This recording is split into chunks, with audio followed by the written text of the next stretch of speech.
Hello, we're in the Toyota Solutions studio, and joining me now is Zahra Langhi. She's the co-founder and director of the Libyan Women's Platform for Peace. Thank you so much for being with us. Thank you for having me. So you actually just came from being on a panel that got a little heated.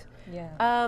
Do you want to tell us a little bit about kind of where the tempers started to, or where not tempers didn't flare necessarily, but words were exchanged, and what was it that got people very passionate? You see, people get passionate when the question of women is politicized and becomes an ideological tool against your political opponents. And so you see the polarization. And the question of women has always been used as an ideological tool to frame this discussion between modernization and the question of identity. And so what was there that when I was saying that there's no such thing as the Muslim woman, there are Muslim women, diverse, we do come in different shades and colors.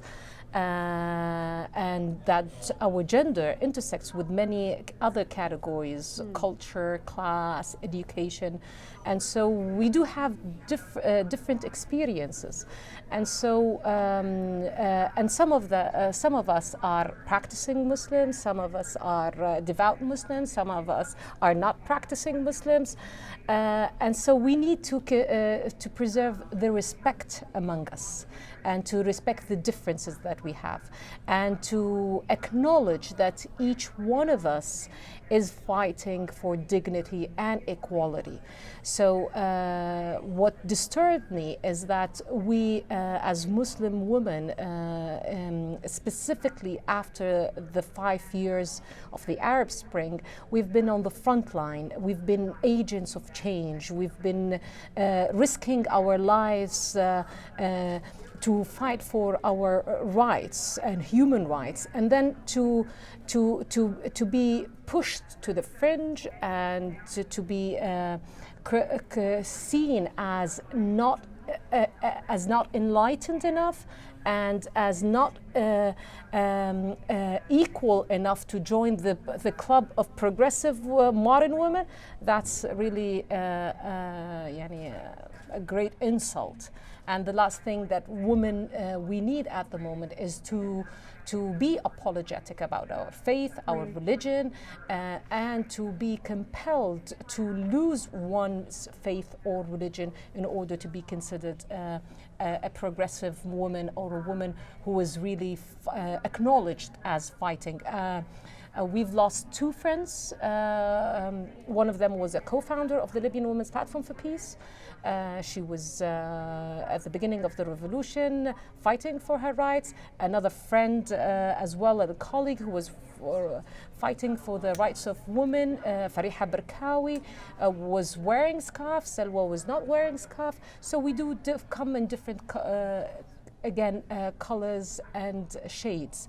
But what brought us together is that we are fighting for dignity, for equality, for peace. We transcend the polarization that you've seen on the panel. Yeah. You started the movement to advocate for women's socio-political empowerment and to help build peace. I mean, if anything, I think the panel shows the need for your organization in some regards. What was the driving force behind the creation of the Libyan Women's Platform for Peace? The driving force was that spontaneously, immediately after the revolution, when actually the revolution broke out, it was women who initiated it.